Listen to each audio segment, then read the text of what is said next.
Días, hermanos. Qué especial. Gracias primeramente por todas sus oraciones. Gracias por, pues necesitamos mucho, ¿verdad? Hay muchas necesidades en hermanos enfermos aquí en México, en diferentes lugares. Pero pues vamos a seguir orando, confiando mucho, poniendo toda nuestra expectativa en la oración principalmente y nuestra confianza plena en Dios en todo lo que Él hace. Hermanos amigos, queremos darles la más cordial bienvenida aquí a la Iglesia de Cristo, aquí en Izcali. Sin duda estamos muy animados de este año que estamos empezando porque pues las mismas cosas que estamos viviendo, lo que vivimos el año pasado, nos da la oportunidad de poder prepararnos, acercarnos a Dios, y este año esa es nuestra meta, ¿verdad? No, nuestro propósito, poder crecer en su palabra. Ya nos decía David en la clase el miércoles, hablábamos acerca de poder crecer en el conocimiento, en nuestra relación con Él.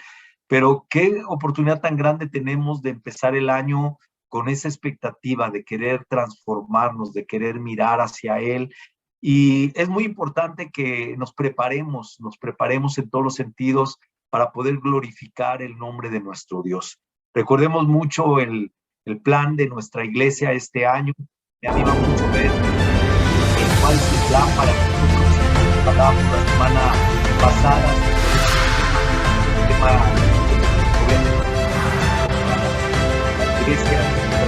más fuertes, más firmes, más seguros, poder estar en esa expectativa de lo que Dios tiene para nosotros, ¿verdad? Y obviamente esta es el tema del año que ya estamos todos trabajando, estudiando en ella, pero principalmente entendiendo la profundidad, ¿verdad? Está basada en esta escritura, en Primera de Pedro, capítulo 5, versículo 10, y vamos a repasar, dice: y después de que ustedes hayan sufrido un poco de tiempo, Dios mismo, el Dios de toda gracia, que los llamó a su gloria eterna en Cristo, los restaurará y los hará fuertes, firmes y estables.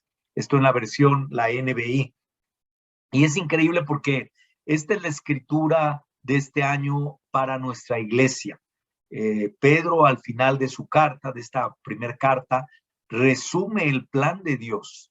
Y me impresiona porque dice, ese Dios de toda gracia. Qué increíble poder empezar pensando que tenemos un Dios de toda gracia, lleno de misericordia, y que cuando Pedro escribe esta carta, y hoy mismo, Dios sabe lo que los discípulos están viviendo en el mundo, Dios sabe la persecución, Dios sabe lo que están viviendo por causa de su fe, y el llamamiento principal, ese llamado que eterno en Cristo, eh, y esa promesa que dice Dios los restaurará primeramente, y dice, y los hará fuertes, firmes y estables.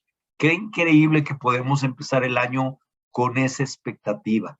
Yo creo que este es un tiempo, sin duda, estos 2 años que hemos estado viviendo, Dios nos llama a meditar, a pensar con el propósito de que quiere restaurarnos, porque Él tiene una meta para nosotros. Él quiere hacer algo en nuestras vidas que obviamente nos va a llevar a fortalecernos en nuestra vida espiritual.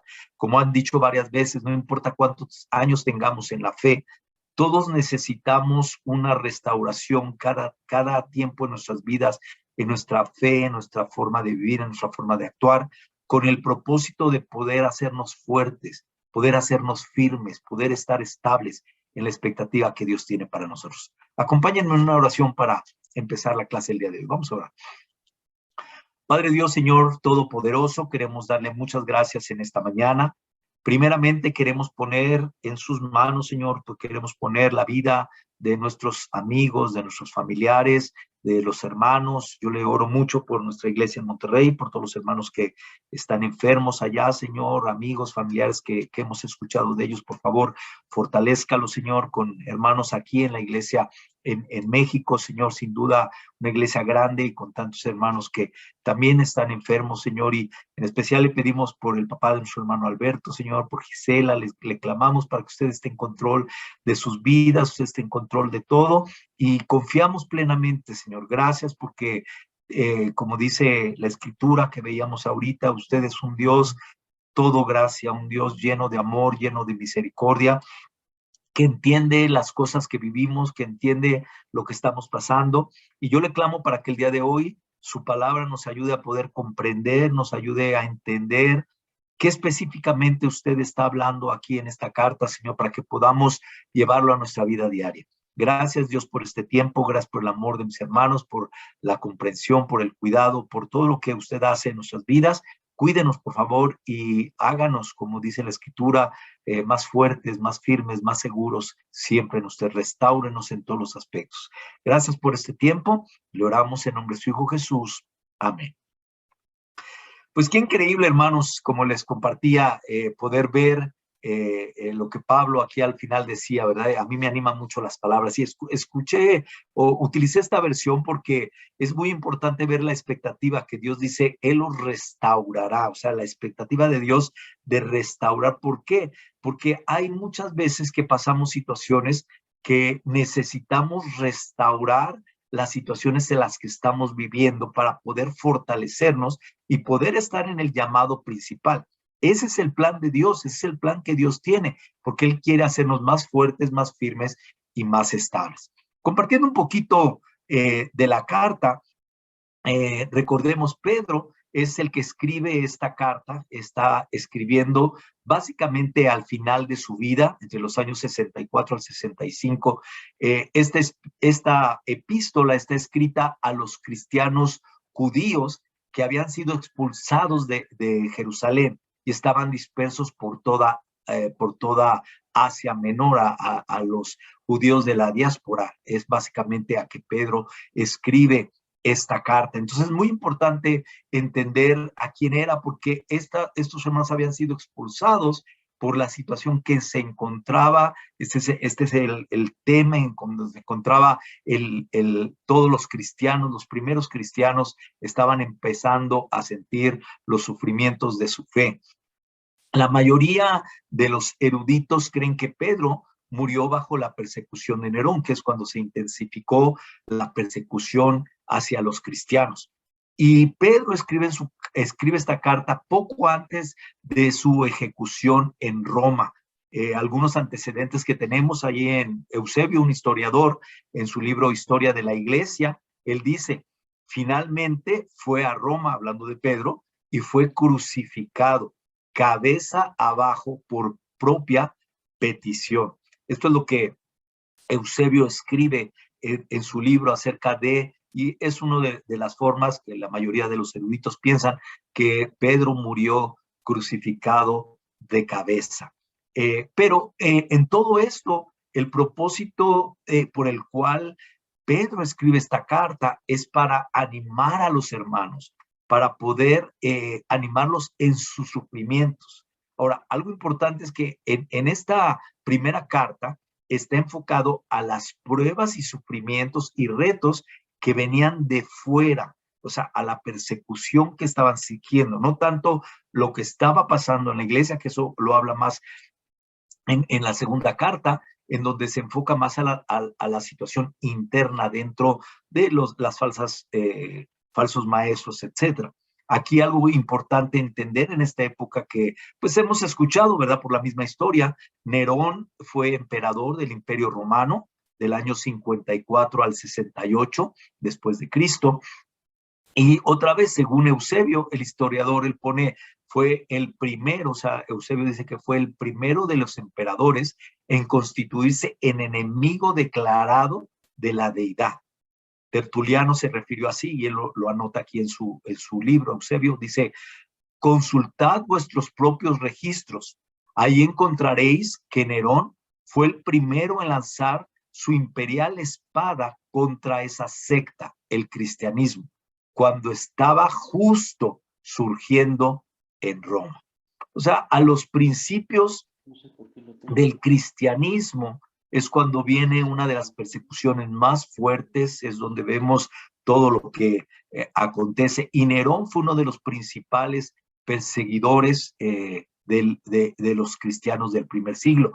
A Nerón se le asume, como hemos estudiado en la historia, el incendio a Roma, pero él se lo adjudica a los cristianos. Esto fue en el año 64, cuando sucede el gran incendio en toda Roma. Entonces, es muy importante para poder este año comprender cómo vamos a desarrollar esto que la Biblia nos está hablando, pero entender cuál era el contexto principal. Por eso la clase hoy le he titulado Mediante la Fe. Y es mediante la fe lo más increíble que tenemos que estar muy pendientes para poder cumplir todo esto que estamos hablando. El corazón de la carta de Pedro está principalmente en Primera de Pedro, ahí capítulo 1, versículo 4 al 7, vamos a leer lo que dice. Primera de Pedro 1, del versículo 4 al 7. Dice, y recibamos una herencia indestructible, incontaminada e inmarchitable. Tal herencia está reservada en el cielo para ustedes, a quienes el poder de Dios protege mediante la fe, hasta que llegue la salvación que se ha de revelar en los últimos tiempos. Esto es para ustedes motivo de gran alegría, a pesar de que hasta ahora han tenido que sufrir diversas pruebas por un tiempo. El oro persevero se acrisola al fuego. Así también la fe de ustedes, que vale mucho más que el oro, al ser acrisolada por las pruebas, demostrará que es digna de aprobación, gloria y honor cuando Jesucristo se revele. Claro que hemos estudiado muchas veces esta escritura o hemos visto o alguien nos la ha compartido. Pedro habla sobre la nueva vida en Cristo, lo que ahora somos al ser Cristo crucificado. Nosotros hemos renacido a una nueva vida en Cristo, con una fe. Es muy importante entender lo que Jesús vino a predicar, eso nunca podemos quitarlo, lo que Jesús vino a anunciar, el mensaje de cómo poder alcanzar esa herencia que aquí Pedro la describe como indestructible, reservada. Pero fíjense lo que dice indestructible, reservada por el poder de Dios mediante nuestra fe. O sea, esa herencia que tenemos hasta que llegue la salvación, tenemos que estar muy pendientes de cuidar lo más valioso que tú y yo tenemos, que es nuestra fe. ¿Recuerdas cuando estudiaste la Biblia? ¿Recuerdas cuando empezaste a caminar en tu vida cristiana y empezaste a llenarte de fe, a llenarte de convicción, a poder comprender lo que tal vez en mucho tiempo no comprendíamos?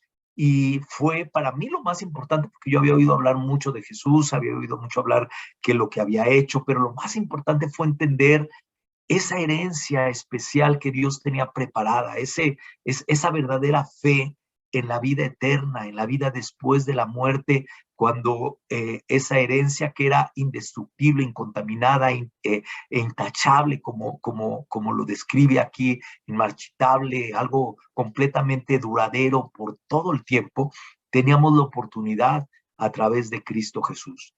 Y esa fe es la que por los diferentes meses, años, décadas, no sé, el tiempo que lleves en la iglesia, de conocer a Jesús, de vivir esa vida, es lo que hemos cuidado siempre, es lo más importante que tenemos que hacer. Por eso que es mediante nuestra fe. Por eso quiero enfocarme mucho en entender esta gran parte, empezando este año, meditar mucho en la fe que tú y yo tenemos, la fe que es lo más valioso, que tal vez a veces se nos hace una costumbre, a veces se nos hace como una rutina, y tenemos que tener mucho cuidado de no perder las palabras que Pedro lo hace aquí.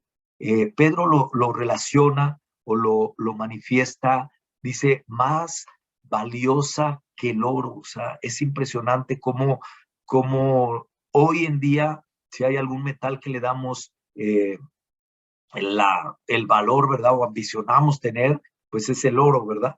Y Pedro dice que esta fe es mucho más valiosa que el oro. Y quiero empezar con esto porque quiero preguntarte y preguntarme, o sea, que tú y yo nos preguntemos honestamente, ¿le das ese valor a tu fe el día de hoy? ¿Es de verdad lo más valioso que tú tienes? ¿O hay otras cosas que aunque tú digas que tu fe es lo más valioso, hay otras cosas a lo que tú le das un valor mucho más importante, le das un lugar mucho más grande? ¿Tiene esa importancia la fe en tu vida hoy? ¿De verdad tu vida gira en torno a esa fe? ¿Lo que estás haciendo en el día a día tiene de meta, o por lo menos en mi vida, algo que he tratado? Obviamente muchas veces las situaciones me desvían y tengo que reenfocarme, por eso decía la Escritura, Él restaurará, en el sentido de no desviarme de lo valioso que es la fe que tú y yo tenemos el día de hoy. Que podremos haber adquirido muchas cosas en la vida, los que ya somos más grandes, que hemos pasado pues varias situaciones, pero nada se va a comparar nunca con el valor que tiene la fe, el valor de creer en Cristo, el valor de vivir por esa fe. Y nuestra expectativa, o la expectativa de Pedro, era que los hermanos estuvieran muy alerta, porque era muy fácil, o es muy fácil, poder desviarnos de esa fe perfecta e increíble. Por eso te recordaba el día que te bautizaste, ¿verdad? Yo siempre lo recordaré, nunca voy a olvidar las horas en la noche cuando fui bautizado, después de haber estado estudiando la Biblia mucho tiempo, pero nunca olvidaré ese momento, ¿verdad? De poder empezar mi fe con esa convicción, con esa esperanza, que es por la cual vivo el día de hoy. O sea, confío plenamente que hay una vida eterna, que es ese plan eterno que Dios tiene para nosotros, que algunos nos llamará antes, otros después, pero es una herencia que está reservada para ti y para mí, pero que es por mediante nuestra valiosa fe que se hará efectiva. Por eso es tan importante cuidar, porque no importa cuánto tiempo llevemos en la fe, si la descuidamos, de nada sirve lo que hayamos hecho antes. Lo importante es que tengamos esa fe en el momento que Jesús regrese para el juicio eterno de cada uno de nosotros. Por eso Pedro dice que la fe vale mucho, pero que dice también que las pruebas la mostrarán, la pulirán, la irán viendo, la irán refinando de manera para ver si es digna de aprobación, de honor, cuando Cristo se revele. Entonces, lo más importante es poder entender eso, pero para poderlo comprender profundamente y en el sentido en que la carta nos está hablando, ¿por qué era tan importante para Pedro que los discípulos entendieran esto? ¿Por qué se enfoca básicamente en toda esta primera carta en que ellos entendieran por qué es tan importante? ¿Por qué la fe es algo que debemos de cuidar tanto? Y bueno, no solo Pedro, Pablo y todos los apóstoles, si algo se encargaron fue en nunca olvidar, el no dejar a un lado. Me impresiona porque cuando leemos escrituras como el Deuteronomio, nos hablan acerca de no se les olvide, instruyan a sus hijos, enseñen, porque lo más increíble que podemos tener es nuestra fe en Dios, nuestra fe en Cristo, nuestra fe en la vida eterna. Esa fe está obviamente en una constante lucha de vida y de muerte. Y Pedro específicamente en esta etapa quiere dejar claro y animar a los discípulos que estaban exiliados porque estaban pasando muchos sufrimientos, a no dejarse vencer, a no desanimarse, a no dejar que las situaciones que estuvieran viviendo les hiciera dudar quién es Cristo, pero también para poder saber identificar las pruebas y sufrimientos. Entonces, muy importante que Pedro quería animarlos a que sabía lo que estaban viviendo, porque él mismo lo estaba viviendo, Pablo lo estaba viviendo, los apóstoles, o sea, todos en ese momento lo estaban viviendo, de la misma manera como tú y yo hoy también podemos estar viviendo diferentes sufrimientos, diferentes situaciones y luchas en nuestra vida. En esta carta, Pedro habla sobre el sufrimiento varias veces, te pongo ahí para que lo anotes, pues, capítulo 1, versículo 6, versículo 7, capítulo 3, del 13 al 17, en el capítulo 4, del 12 al 19, capítulo 5, en el versículo 9, o sea, es una constante que Pedro está enfocando en hablar del sufrimiento. Pero ojo, y ahí es donde más tenemos que tener mucho cuidado, porque a veces pensamos en los sufrimientos y sentimos como que no podemos más, ¿verdad? Estamos pasando, pero hay que aprender, y lo que Pedro quería hacer aquí en esta carta era que los hermanos pudieran diferenciar los tipos de sufrimientos que podemos pasar. Expresa y nos dice que somos dichosos si estos sufrimientos son provocados por nuestra fe. Y aquí es el punto principal, hermanos. No el sufrimiento que es ocasionado por nuestro carácter o por nuestra falta de dominio o por el pecado. Hay que aprender como discípulos a diferenciar qué es el tipo de sufrimiento que yo estoy viviendo. Porque yo soy uno de ellos, como cristianos, muchas veces nos quejamos de las pruebas, nos quejamos con Dios, muchas veces nos quejamos de los sufrimientos que estamos viviendo. Y decimos, ¿por qué Dios? ¿Por qué si yo soy un discípulo? ¿Por qué si yo vivo conforme tú quieres? Yo leo tu Biblia, hago la palabra. ¿Por qué me pasa a mí esas situaciones? Y eso es lo que a mí me impresiona de esta carta, cómo Pedro quiere diferenciar y hacernos entender esto. Por ejemplo, como discípulos, hermanos, muchas veces nos quejamos por la economía y decimos, Dios, es que no tengo la economía, no tengo la manera, pero la realidad, hermanos, muchas veces nos quejamos de nuestra economía, pero no trabajamos.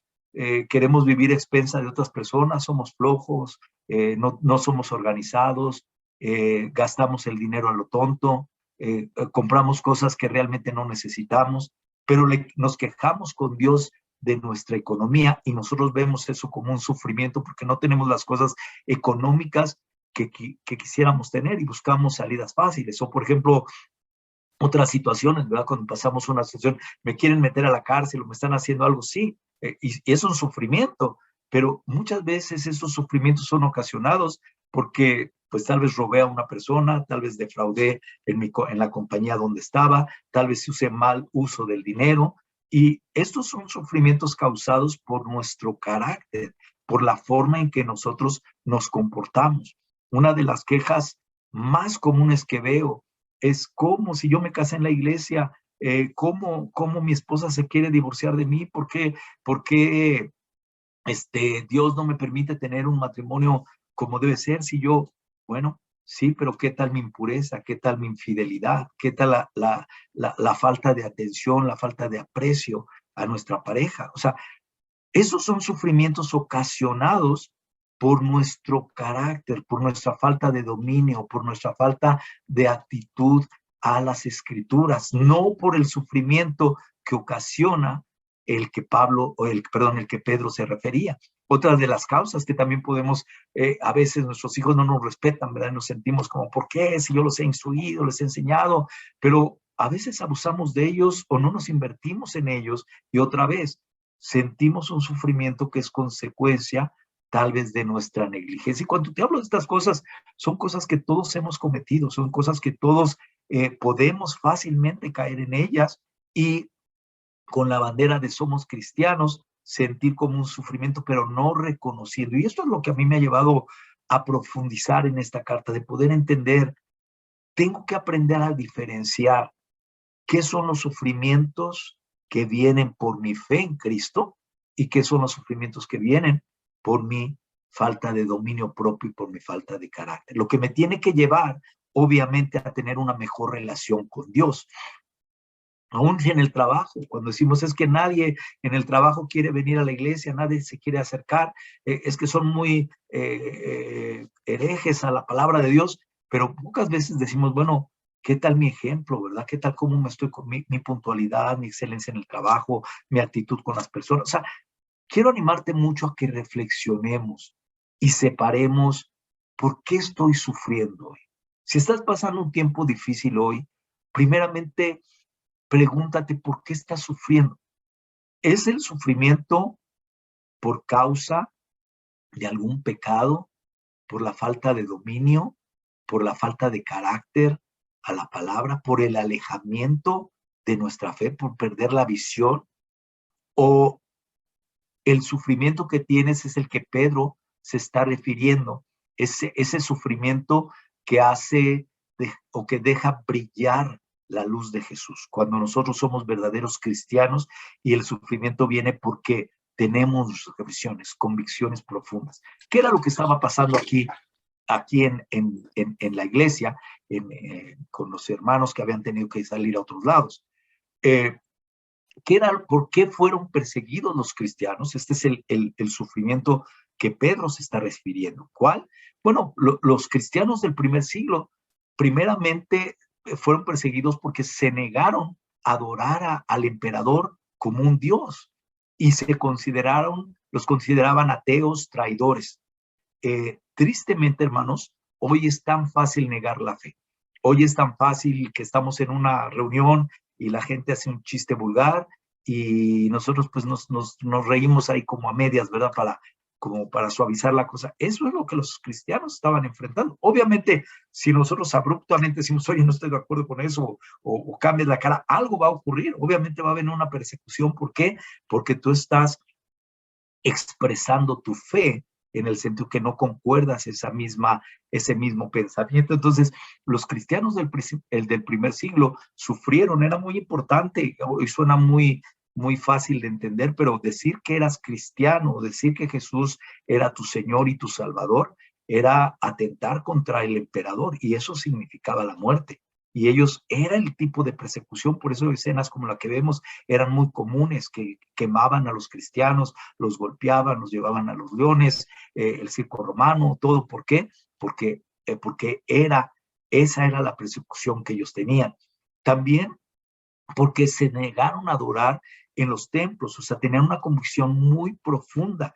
Obviamente recuerda que en los tiempos antiguos estos templos, al ser convertidos en cristianos, dejaban de participar, y obviamente económicamente los templos se veían afectados económicamente. Por eso perseguían a muchos cristianos y por eso era que eran maltratados, porque afectaba la economía de la sociedad y sobre todo de sus creencias y lo que tenían. Pero lo que a mí me impresiona es que la persecución que ellos tenían era porque no seguían la cultura, el estilo de vida que había sido impuesto, que era impuesto en el Imperio Romano y en la sociedad que había en ese entonces, y estuvieron dispuestos a dejar todo. Por eso fueron perseguidos, por eso fueron expulsados de Jerusalén y tuvieron que irse a todas las regiones de Asia Menor, porque obviamente había una persecución muy fuerte.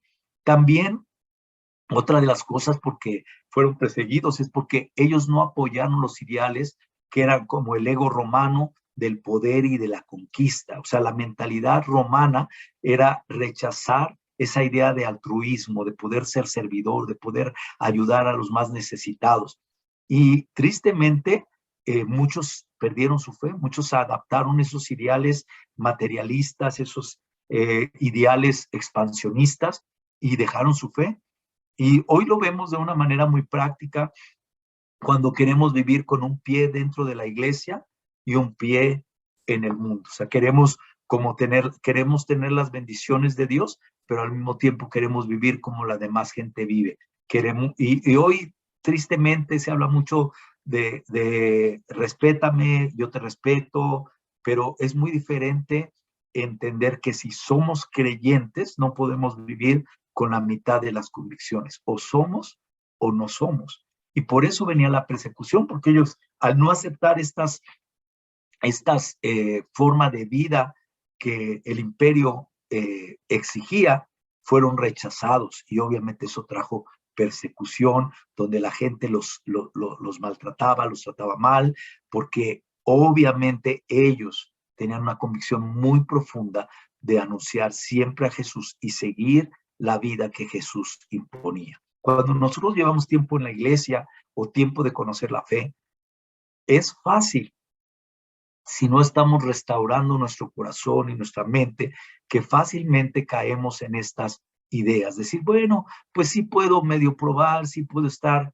Tenemos que tener mucho cuidado. Por eso es que Pedro insistía fuertemente en esta situación de estar cuidando esa fe y ese propósito.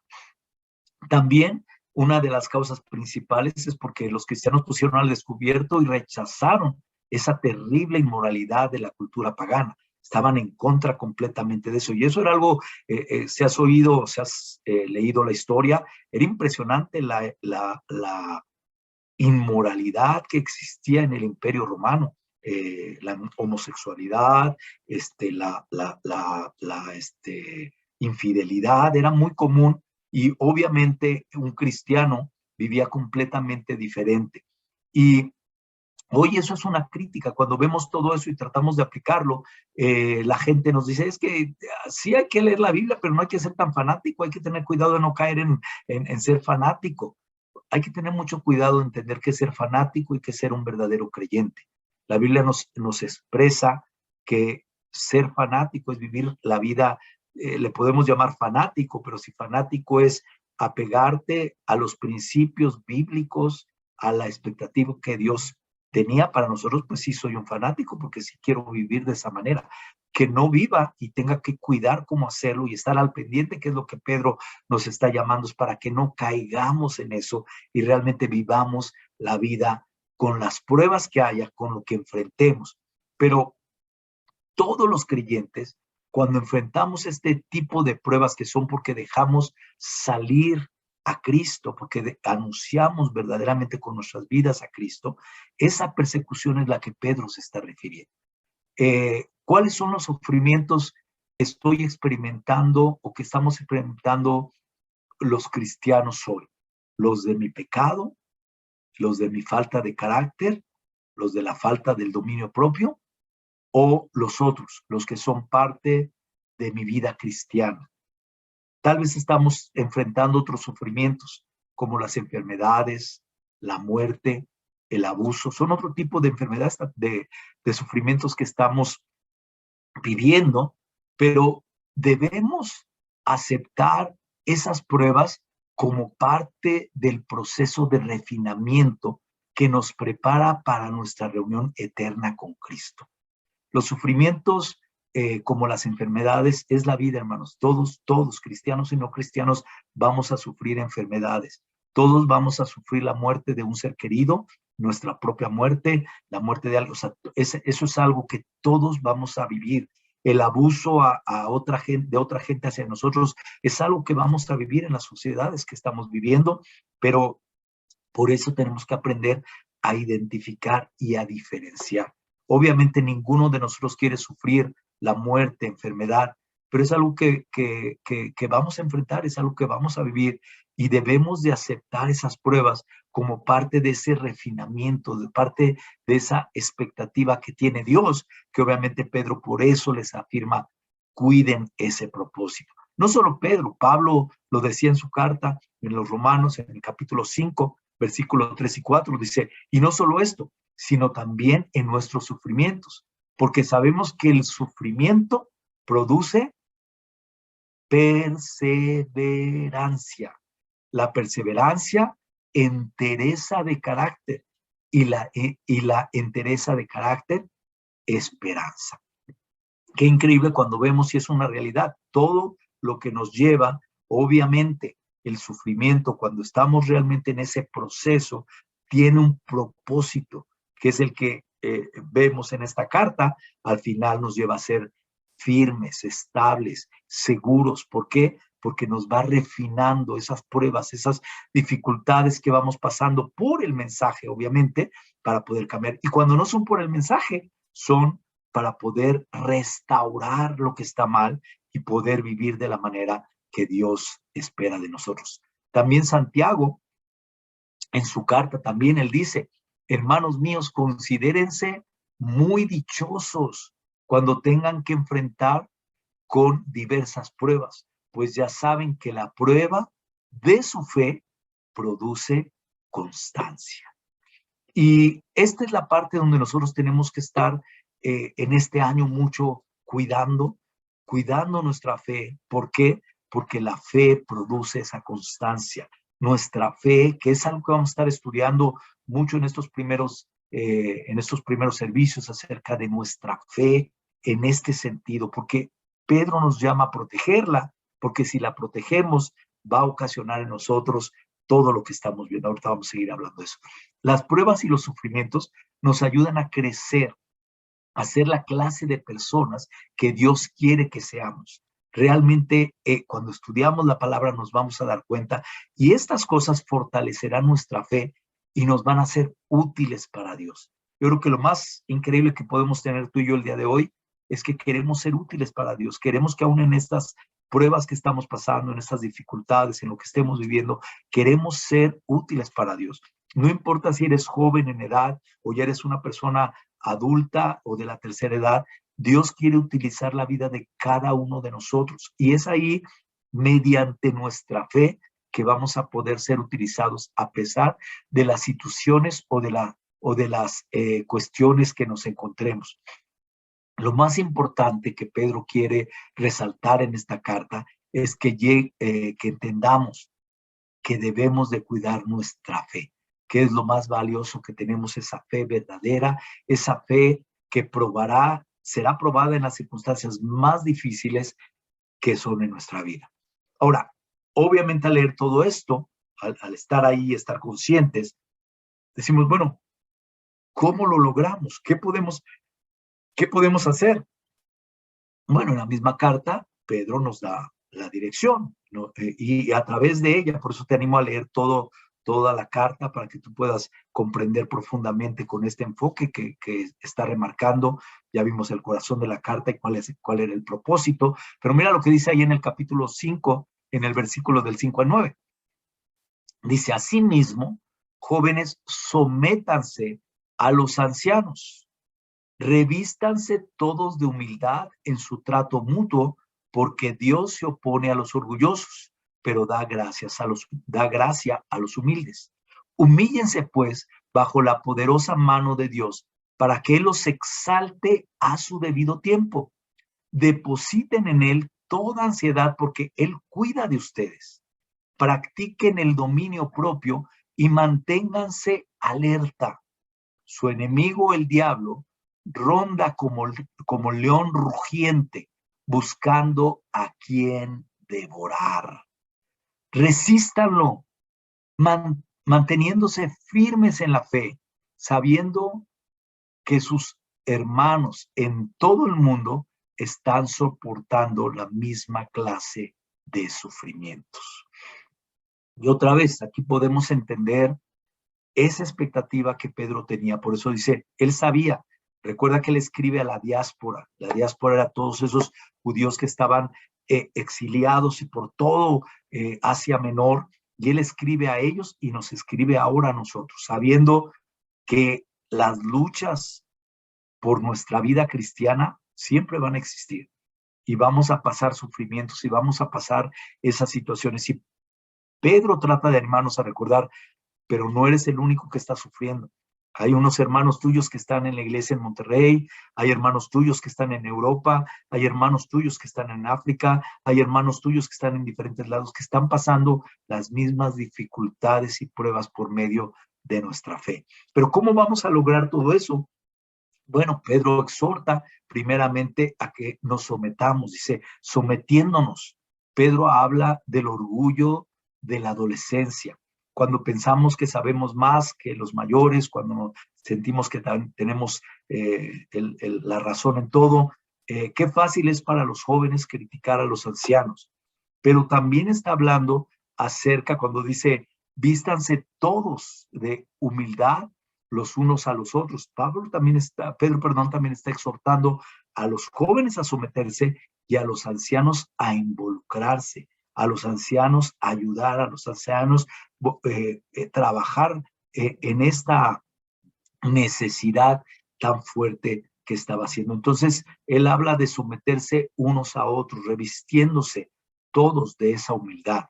Habla acerca de siendo humildes. No somos naturalmente humildes, la realidad tenemos que reconocerlo. Yo reconozco uno de mis principales pecados es el orgullo y tengo que estar muy consciente, tengo que estar muy alerta, tengo que estar viendo aun cuando sale porque a veces yo mismo no me doy cuenta y tengo, gracias a Dios, a mi esposa que me ayuda, que es la que está más cercana a mí, me puede ayudar a verlo, me puede ayudar a ver las áreas donde yo puedo no mirarlo o no estar consciente. Pero la realidad, hermanos, cuando decimos, bueno, yo no lucho tanto con eso, esa es una falsedad. La realidad es que el ser humano somos orgullosos en nuestra naturaleza, tenemos esa actitud de ser orgullosos, todos a diferente escala, pero la Biblia nos habla a humillarnos. Pedro dijo, Dios se opone a los orgullosos. Una alarma para nosotros debemos de ser. Cuando el orgullo salta en nuestras vidas, Dios se opone a esa actitud en nuestra vida. Y como te digo, debemos de analizarlo en las diferentes escalas, porque en unas es muy obvia y en otras no es obvia, no se ve como a simple vista, y por eso es la responsabilidad de cada uno de nosotros de poder analizar qué tipo de orgullo es el que yo tengo que no me permite humillarme de esa manera, no me permite ser humildes. Pero lo que me anima, o siempre me ha animado en la palabra, es que todos tenemos la opción, muchas veces, de aferrarnos a nuestros caminos orgullosos, pero lo increíble es que Dios está pendiente y se preocupa por nosotros, que Dios está al tanto y Él quiere ayudarnos a reconocer nuestro orgullo.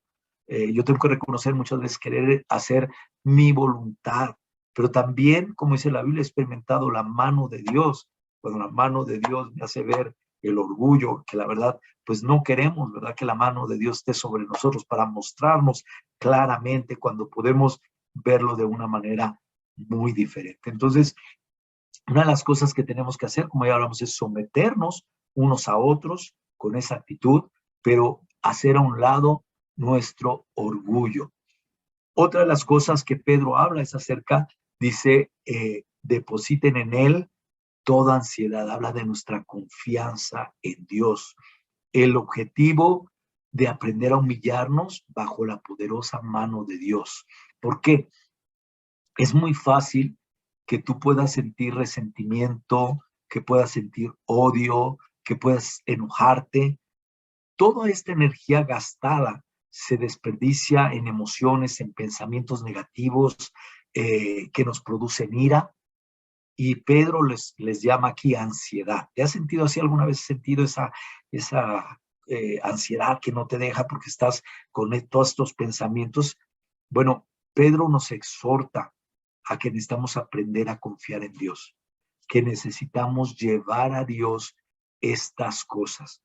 Yo creo que una de las cosas más importantes cuando sentimos esas ansiedades, la primer persona con quien debemos de llegar a expresarles con Dios. Debemos depositar en Él todo. Debemos, antes de dejar que estos sentimientos salgan, y mira, yo te lo digo sabiendo que es una de las cosas que fallo, o sea, que tengo que estar primero, antes de dejar que soy una persona que a veces explota rápidamente, ¿verdad? O me dejo llevar en el momento, y tengo que ir primero con Dios a depositar esos sentimientos, esos pensamientos, esa forma de ser. Yo creo que en este tiempo todos hemos experimentado eso en la casa, en el trabajo, en diversas formas. Hemos experimentado esos pensamientos que tal vez nos han llevado a confrontaciones, iras o actitudes que no son correctas.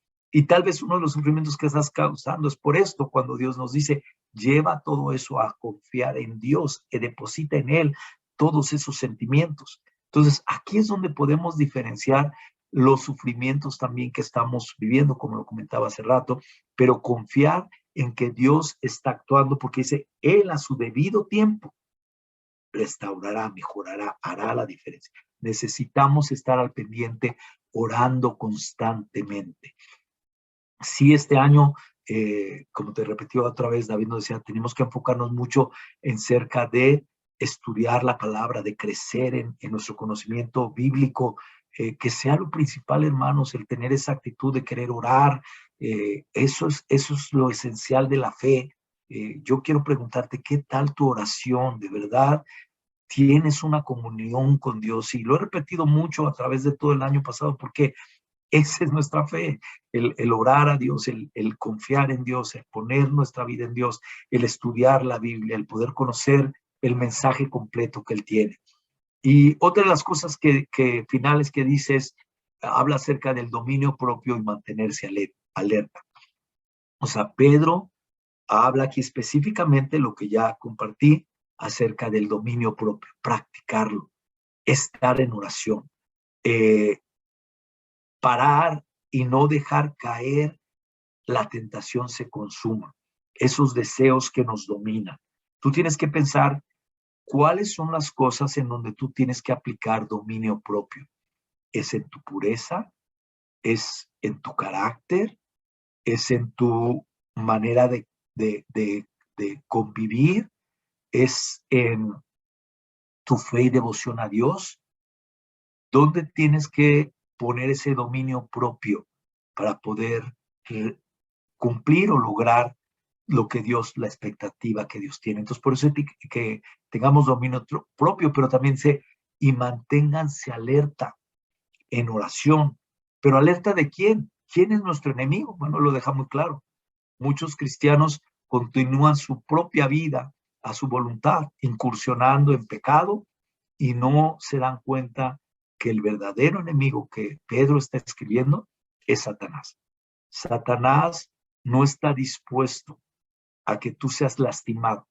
Satanás te quiere devorar, que es como dice la Biblia. O sea, Satanás no está luchando, Satanás no va a dejar tu vida hasta que estés fuera de la iglesia, hasta que tú pierdas tu firmeza, hasta que tú pierdas tu devoción.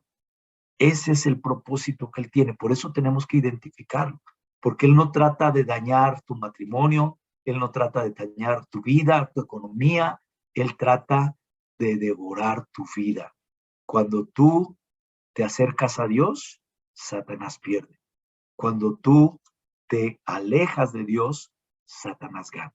Por eso es que debemos de estar alertas, firmes en nuestra vida cristiana.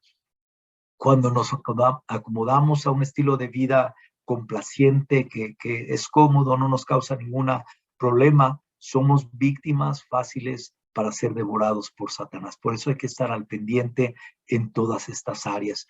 Y tristemente en la iglesia hemos visto muchas personas en este tiempo perdieron su fe, muchas personas se alejaron de Dios, dejaron que todas estas cosas que hemos estado hablando, no luchas por la fe, sino luchas por sufrimientos por estas causas, robaran nuestra fe.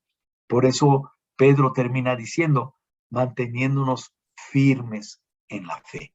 Una de las cosas que él se resistan, la única manera de resistir a Satanás es manteniéndonos firmes en la fe, entendiendo que no somos los únicos, hermanos están pasando por lo mismo, los cristianos verdaderos estaban sufriendo, pero tristemente muchos claudicaron, muchos no soportaron esa persecución que estaban recibiendo y más bien fueron cambiando su idea de pensar. Hoy en día hay tantas ideas de cómo seguir a Dios, pero hermano, la Biblia es el único camino verdadero que nos enseña. Te guste o no te guste, es la forma que Dios nos dejó para poder seguirlo. Y cuando yo la sigo como debe de ser, que es lo que Pedro nos está exhortando, mantenernos firmes en esa fe. ¿Cuál es esa fe? Lo que la Biblia exhorta. Conocer a nuestro Señor Jesucristo para que por medio de Él podamos tener vida eterna, vida en abundancia, una vida plena dentro de Él. Por eso Jesús nos llama a eso. Y Pedro termina ahí en capítulo 5, vamos a terminar ya, dice, después de que ustedes hayan sufrido un poco de tiempo, Dios mismo, el de gracia que los llamó a su gloria eterna en Cristo, los restaurará y los hará fuertes, firmes y estables. Pedro regresa a su contexto original. al sufrimiento de nuestra fe. Tal vez esto pueda ayudarnos a ver la gracia de Dios en un contexto más amplio. En Lucas 15, no vamos a ir ahí, es la escritura, ya sabes, la del hijo pródigo. La escena es memorable. El padre abraza emocionado al hijo después de pensar que lo había perdido para siempre, que ya no iba a estar con él. Y amamos esta parábola porque amamos esta imagen preciosa, precisa, especial, conmovedora. ¿Por qué? Porque lo que vemos en esa, Dios quiere, Dios desea restaurar a todos los errantes. Dios desea restaurar a los orgullosos. Dios desea restaurar a aquellos cuya fe se ha disminuido debido a los sufrimientos, ya, llámese de uno del otro. Dios quiere que intervenir dentro de nuestras vidas para restaurarnos. Jesús quiere renovar esa relación, tal vez que se ha perdido con Dios. Él quiere renovarla. Así, el amor de Jesús busca restaurar nuestra relación con Dios al 100%. Quiere restaurar a los que se han alejado, a los que han bajado sus convicciones, porque Dios, sin duda, es un Dios de gracia. Pedro lo llamó Dios de toda gracia. Cuando yo he vagado por mi fe y he sufrido por estas circunstancias, anhelo ese abrazo de Dios. Porque Dios, si algo me queda claro, es que quiere hacerme fuerte, quiere hacerme firme y quiere hacerme seguro en mi fe. Y eso es lo que Dios quiere para nosotros, hermanos, este año. Dios desea que estemos en esa expectativa. Quiere restaurar, por eso dice primero la escritura, Él los restaurará y después, ¿qué hará? Nos hará fuertes, firmes y seguros. Y Pedro termina su carta diciendo lo más increíble, reconociendo al Ser Supremo. A Él sea el poder por los siglos de los siglos. Amén. Un llamado increíble a mantenernos firmes en la fe. Mediante nuestra fe, hermanos, podemos alcanzarlo. No dejemos que nada robe esa expectativa. Este año, sin duda, nuestra fe esperamos sea restaurada en cada uno de nosotros y nos haga más fuertes, más firmes y más seguros. Es mi deseo personal como un cristiano. Espero que sea tu deseo como un cristiano también. Hermanos, muchas gracias y para Dios toda la gloria, que nos enfoquemos en el plan que Él tiene.